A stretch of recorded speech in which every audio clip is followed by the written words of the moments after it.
Hi everyone, in today's video I'm going to be talking about 5 things that you can do when you have a train station layover. First layover suggestion that I have is to plan some type of excursion ahead of time. So I like to use the Viator app, and there's other apps that are similar to it that helps you plan excursions and tours, but I just happen to use this one.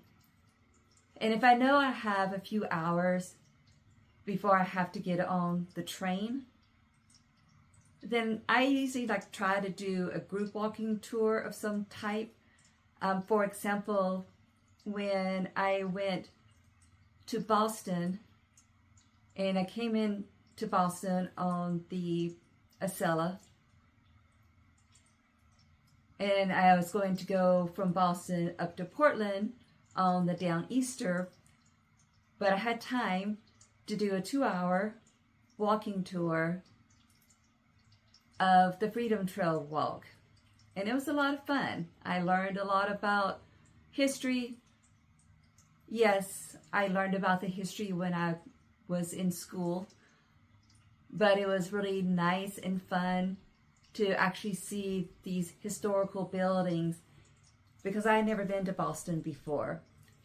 And it was also a great way just to stretch my legs and get a nice long walk before I got on the train again. You can also plan something to do without actually using an app. You can just go on Google Maps. Okay, granted, Google Maps is an app, and just look to see what's around the area. So when I did my Floridian trip, I knew that flying into Tampa, I would get there early, and the train did not leave till later on in the afternoon. So I had a lot of time to kill before catching that train. I had a long layover. So looking on the map and looking at the area, I noticed there was the Florida Aquarium that wasn't far. And of course there was the waterfront that had a nice long walking area around it. And so I planned that. I went to the aquarium and then I went down to the waterfront and had a walk around. So that made it very nice. Now, the second layover suggestion that I have is to explore the station. Now, not all train stations are created equal.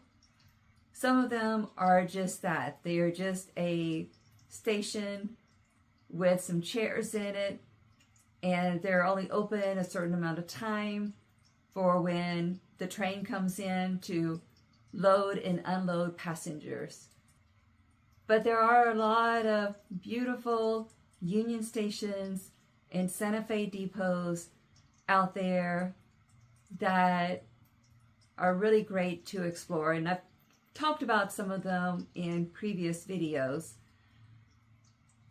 And a lot of them will have shops in them and restaurants in them. For instance, the Washington, D.C. station has a mall inside of it. So you can walk around, do some shopping, grab some stuff to eat. The Denver station, it has some restaurants and a few little shops in it, but it also has some beautiful architecture that you can take pictures of and videos and selfies and whatever you want to. A lot of the stations will have information in them about the history of the station. So there's a lot of historical things that you can see and explore in some of these stations. Now, the third layover suggestion that I have, and it's one that will not cost you any money, and that is just simply to walk outside the station and walk around the area. Now, again, not all train stations are in areas that it may not be the greatest idea to just go for a walk.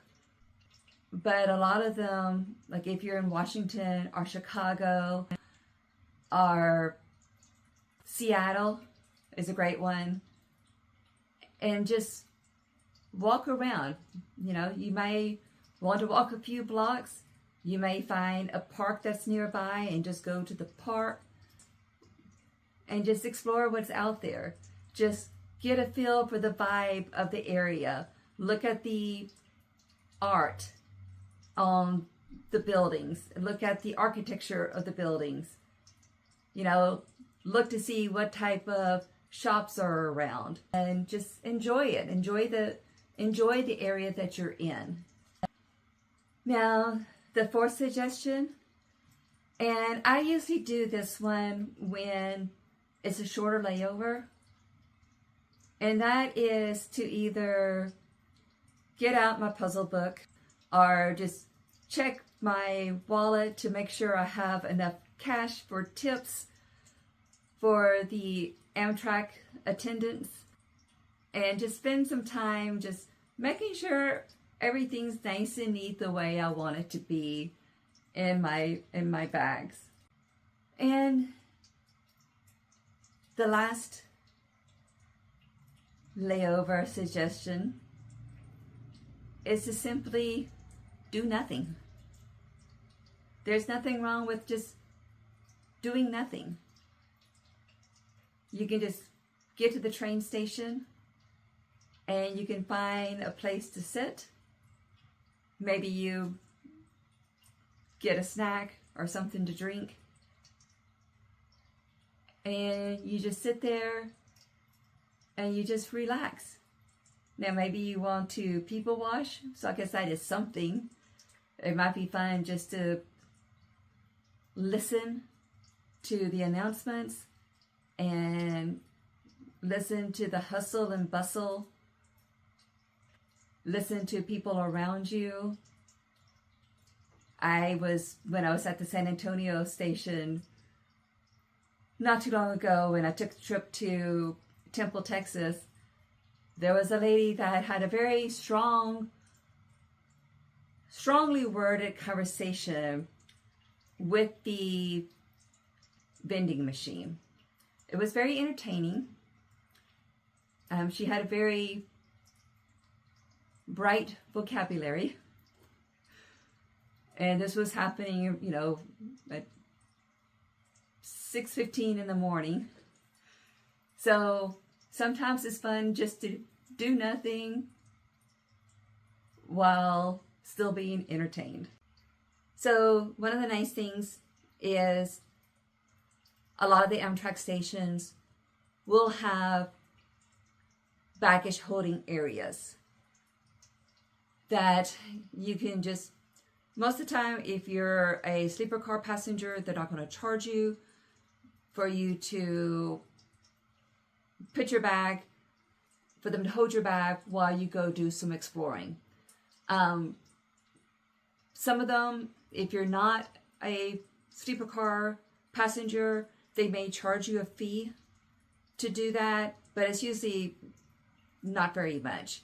And it's worth it to not to have to lug around your luggage while you're trying to go do a little bit of sightseeing or a little bit of exploring before your train comes.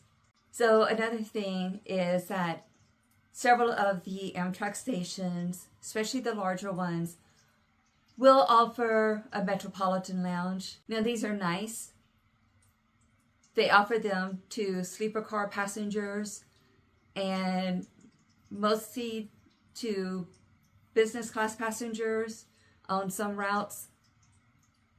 And then if you've reached a certain tier level with your Amtrak guest reward points, you can get lounge access. But you can also, even if you're riding coach, you can, in some stations, you can buy a day pass as long as you have the same day ticket. But there's also a lot of these stations, especially the nicer ones, the bigger ones, they still have a lot of nice areas sometimes outside areas, and then some, nice areas just inside the train station. That's not part of the Metropolitan Lounge, that you can find a place to sit.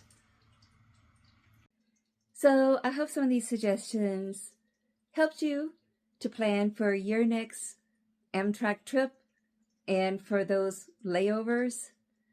I'm sure there are a lot of other layover suggestions and even some hacks that I haven't mentioned, but I would love to hear them so let me know in the comments. But be sure to check out my channel, and if you like what you see, I would love for you to subscribe. Thank you, and I'll see you next week.